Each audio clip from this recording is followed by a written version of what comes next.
I dumped my girlfriend over a creepy joke she made regarding our intimate life, and now I can't tell anyone I know without looking like a psycho. My 23 male, ex-girlfriend, 25 female, and I were together for just under 8 months, and we clicked. Got along like a house on fire from the moment we met. We had a lot in common, from our morals, to our goals, to our taste in music. My family?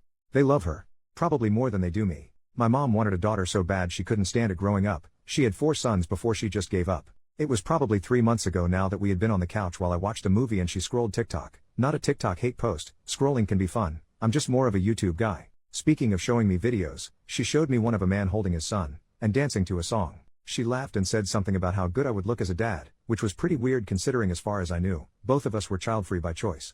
God knows I am. I tried to take it as a joke and mention that it was too bad, so sad, she would never know. I thought she would respond with something about how there's nothing sad about avoiding it or something. She has never given me indication before this that she wanted children. And she started giggling this evil giggle, and said something like, I don't know, it only takes one broken rubber. In this sing-song voice that I'm not even joking gave me freaking goosebumps. The implication was clear in her tone. Was she making a joke about poking holes in condoms? To me? For real? I tried to laugh it off, but it made me so damn uncomfortable. Skin-crawling levels of skeeve the fuck out. And after that my intimate interest for her was entirely gone. It's like I processed her as a threat or something. To be entirely honest, my libido in general is entirely gone. Still hasn't come back. It feels like it's hibernating or something, until the scary lady is gone. I know what you're thinking, why didn't you communicate? And I tried, a couple times, but when she said, oh my god, I was kidding you big baby, but never denied that the joke was about that. I dropped it, and stopped bringing it up. I didn't think it was worth the fight at that point, because while I still do care about her, a lot, I do not feel comfortable even going to sleep around her, and there is no way that is gonna mesh with a healthy relationship. If there's no trust, there's no relationship, that's how I feel, right? So I broke up with her, and when I told her, I said it was because I really needed to focus on myself. I didn't see a point in telling her then, it would have just pissed her off. As is, she seemed to take it in stride, not angry, or concerningly upset, so that's good. My family is even more heartbroken about this than I am, and I haven't been handling it well either. They've been begging me to reconsider, but there's no way I'm doing that. And there's no chance I'm telling them the whole story, especially my mom. She'd lose it, she's constantly asking for grandchildren. Even my dad, who doesn't really care about that and knows he's more likely to get grandkids from my younger siblings, would probably tell me I'm overreacting. So, they got the same story I told her. It's frustrating because I know, logically, it's no big deal and even kind of a joke, but at the same time, it's been upsetting and honestly kind of sad. I know I'm overreacting, but in the moment it felt like my only option, and I really don't want to take it back even if I am. I know you may think I'm paranoid, and I probably am, but I just could not stop thinking about it. After she told that joke, I think it was going to end one way or another, so I'm glad it ended on decent terms instead of trying to stay and fix everything until I hated her. Sorry, I'm talking a lot, but like I said, no one to talk to about this because being unreasonable in real life is like a criminal arrest and I'm trying to avoid another of that particular black mark on my reputation. Anyway, off to research vasectomies because I will not be entering another relationship, or becoming any kind of active with anyone until then. Edit to add, I was clear, from the very beginning.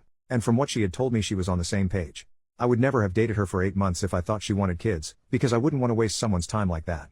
If she wanted kids she could have just said so instead of whatever that was. Also, someone asked me if I was responsible for taking care of my siblings growing up. I am the eldest and the next oldest is 16. You would be correct that this is a big reason that I don't want children. My dad and I get along okay now, but my mom and I still fight about it a lot because the way she sees it, it was my responsibility to take care of my brothers the way I did, and it's just the way things are. Apparently when I have kids I'll know. My mother had been a stay-at-home mom, but I still remember each time she got pregnant the way my list of crap would grow. By the time I was in middle school I was in charge of the youngest two anytime I was home, and if they got into anything or caused trouble, it was my ass that was grass, and mom's belt and dad's board were the lawnmower. Edit, I want to defend my mother, just a little or maybe why I haven't went no contact. The reason she thinks it's the responsibility of the oldest, is because that is how she, an eldest sibling herself, was raised. On top of that, I do think that she suffered pretty heavily from PPD during this time. I don't think my mother is some heartless monster or even a lazy parent. I think she was going through a hard time mentally and handled it the best she knew how, which was to lean on someone she shouldn't have, which is me. I just want to add this because this post has a lot of attention and I don't want anyone to think poorly of her for something that was out of her control. I don't blame my brothers for any of this. Hell, we joke around about it. I still talk to and see them regularly and we actually have a trip planned to go fishing out of state in a couple months. I love them more than anything, so I get a little defensive when people start acting like they know anything about them or me. I know I should work on that too, but it's a problem. Rude people, man. They get to me.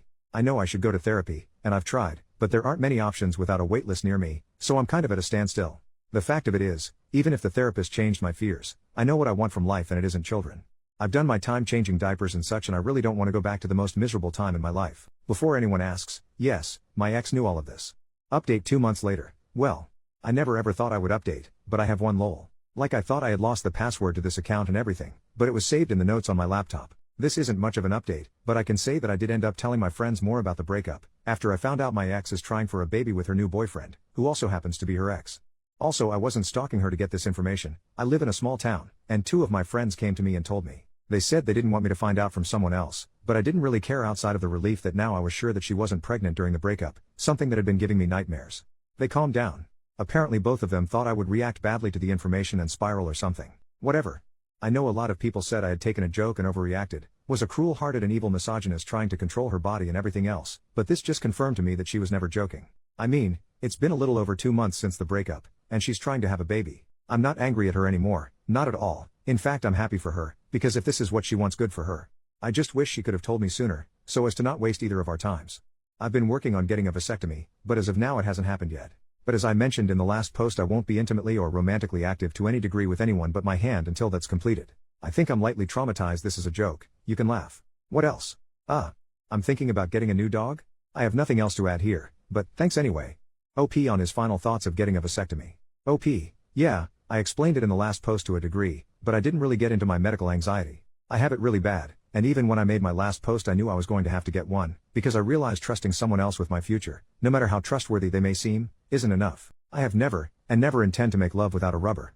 Even after the vasectomy, and every woman I've been with intimately has expressed that they are also child-free, and are on birth control of some kind. I am not into taking chances. I wouldn't mentally be able to handle having a child, and I would be a terrible father. I knew it was my time to take it into my own hands after last time, but was still extremely nervous, to the point that I was considering becoming celibate, just to avoid the possibility altogether. It was actually the men, and wives of men on Reddit who reached out after my last post, and explained that they understood the nerves, and they were natural, but that it really wasn't as scary, or as painful as it sounds. I am very thankful for that, because it helped me to get up the balls, pun not intended, to bring it up with my doctor and start the process.